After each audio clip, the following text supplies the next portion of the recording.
Hai Kita guys. mau sosialisasi di TPI Hasan Puro. Oke, standby, kamera ready, sound ready, 3, 2, 1, action. Assalamualaikum warahmatullahi wabarakatuh.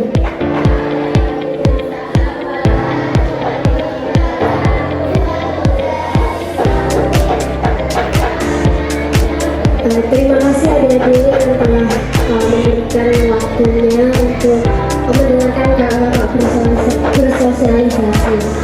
Di sini kami mahasiswa Unpad Solo ingin bersosialisasi mengenai tema etika bermedia sosial.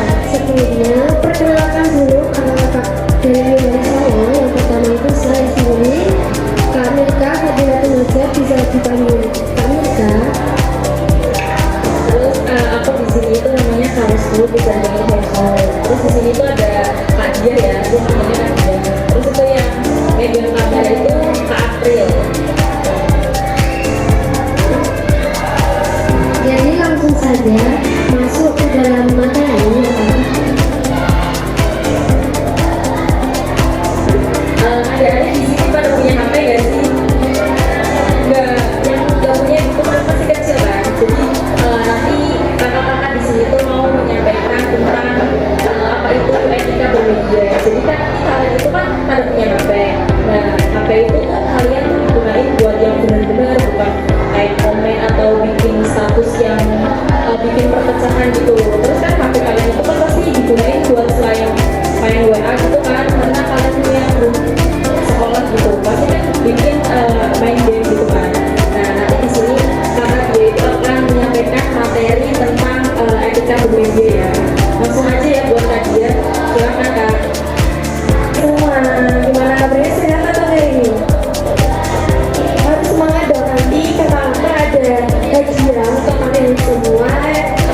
Kan kita nanti kakak-kakak ada pertanyaan tuh. Kalau kalian nanti bisa jawab, nanti kakak-kakak bakal ngasih hadiah untuk kalian. Nanti jadi dengerin ya apa materi dari kakak masing-masing. Setuju nggak? Semangat dong. Nah, kenapa kok kita itu harus ada etika dari bermedia sosial? Kalian semua tahu nggak kenapa?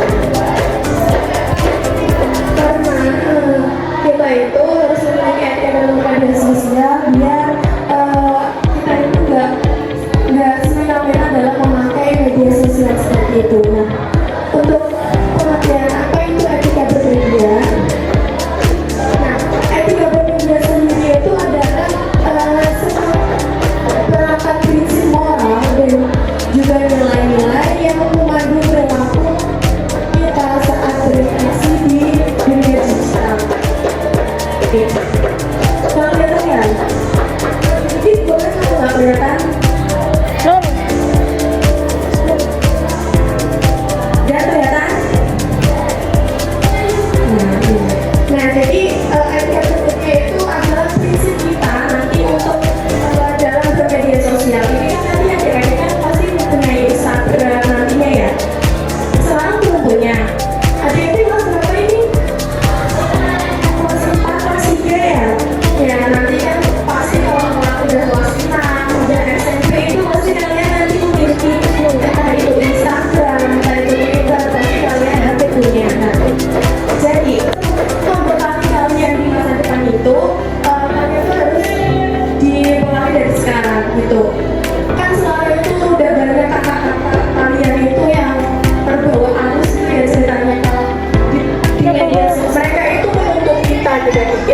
Itu semua itu ada dalam undang-undang ITE di Indonesia, yang mana kan Indonesia ini kan negara yang diatur oleh undang-undang gitu ya. Jadi kita harus hati-hati dalam menyebarluaskan informasi gitu. Nah, dunia maya ini kan luas banget ya, nggak kayak dunia kita ini. Ini namanya desa apa ya, Bu? Di Purworejo. Dunia maya itu lebih luas dari Purworejo, lebih luas dari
gitu.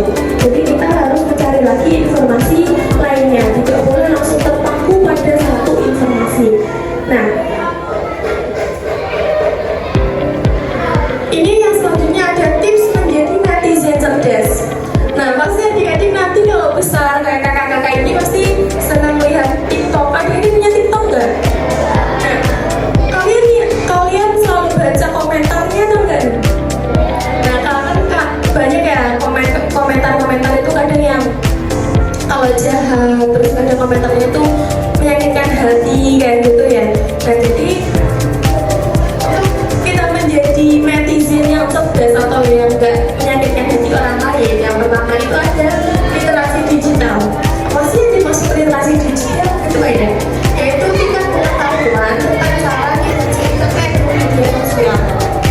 Jadi kita harus membaca lagi atau menggali informasi lebih dalam lagi mengenai video ataupun foto atau apa video TikTok yang kita lihat kayak gitu. Jangan langsung kita berkomentar langsung jelek-jelek kayak ini kok orang ini kok gitu ya, jangan seperti itu. Kita mending kalau kita nggak suka terhadap video TikTok tersebut, mending kita diam saja gitu ya. Terus yang kedua itu adalah periksa fakta. Kita harus memeriksa video tersebut ini sesuai dengan fakta ataupun tidak, atau cuma hoax. Kadang kan orang-orang kan banyak tuh yang menyebarluaskan video-video yang hoax hanya karena mereka pengen followers. Tahu nggak followers itu apa? Ya, pengen. Jadi orang-orang tuh kadang banyak yang menyebarkan video hoax karena mereka itu pengen pengikutnya itu bertambah. Kadang kan ada yang pengikutnya cuma 29. Jadi kalau ada orang yang menyebarkan hoax terus orang-orang kepo dengan hal tersebut, pasti mereka langsung follow gitu ya, biar pengikutnya itu tambah gitu. Terus yang ketiga adalah pikirkan dulu sebelum berkomentar, seperti yang kakak tadi sampaikan. Yang keempat adalah batasi waktu. Nah, yaitu gunakan media sosial secara bijak dan jangan sampai mengganggu aktivitas lainnya. Jangan sampai adik-adik ini terganggu kegiatan belajarnya hanya karena asik scroll TikTok kayak gitu ya, atau asik main game kayak gitu kan. Biasanya cowok-cowok ini kan main game ya nggak? Nah, jangan sampai kayak gitu. Jadi kita harus memikirkan tuh waktunya pas ya. Kalau biasanya dikasih waktu 1 jam aja untuk main HP, terus habis itu kita lanjutkan lagi untuk belajar atau mengaji kayak gini. Jangan sampai kalian asik main game atau scroll TikTok malah kalian nggak ngaji kayak gitu. Yang selanjutnya ada laporkan jika ada pelanggaran. Dan di sini itu di video TikTok maupun Instagram atau lainnya itu ada fitur yang namanya laporkan. Dimana di sini itu kita gunanya untuk kita itu jika ada video yang tidak senonoh atau yang tidak baik informasinya itu bisa kita laporkan, biar gunanya itu biar video tersebut itu dihapus oleh TikTok sendiri gitu loh. Jadi nanti video tersebut itu akan bilang kalau banyak yang melaporkan atau banyak yang tidak suka dengan video tersebut. Contohnya adik-adik semua melaporkan video tersebut. Jadi nanti kemungkinan video tersebut itu akan hilang dengan sendirinya. Jadi orang lain itu tidak akan melihat video tersebut lagi karena video tersebut itu tidak baik gitu.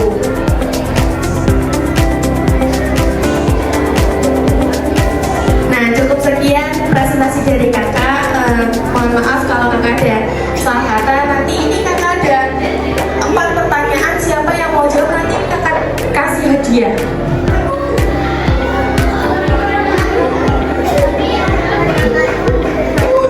Sekian dari kakak. Wassalamualaikum warahmatullahi wabarakatuh.